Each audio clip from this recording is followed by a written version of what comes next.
We've learned recently that a lot of crises are really credit booms gone bust. So what's really important now is to understand better how credit booms develop and what's the mechanics of credit booms. In my research, I'm looking at how different intermediaries, that is to say it could be banks, who take on different amount of leverage, it could be asset managers, it could be insurance companies, how all these financial intermediaries take on different amount of risks depending on funding conditions, depending on regulation, and how the amount of risk they take actually affect the aggregate risk of a financial system. So how it affects systemic risk.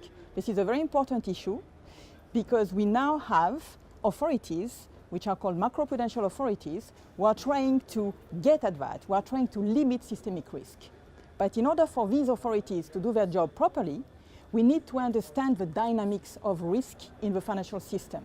I'm developing a new model of financial intermediation, in particular of banks, and at the same time, I'm looking at data on all the universe of banks since 1995 at all their balance sheets in order to understand how risk concentrates in the financial system. What I find, both in my model and in the data, is that when the cycle proceeds, when the boom goes up, what we find is that risk tends to concentrate in the balance sheets of the big players. This makes the whole system more vulnerable. Now, in the macroeconomic data, you don't see that. If you look at the effect of monetary policy on the usual thing we look at, consumption, investment, etc., nothing shows up really. But it's because the underlying financial structure is where things are playing at.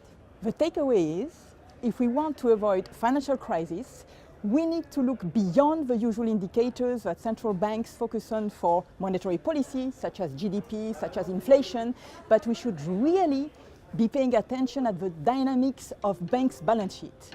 That's what is really important.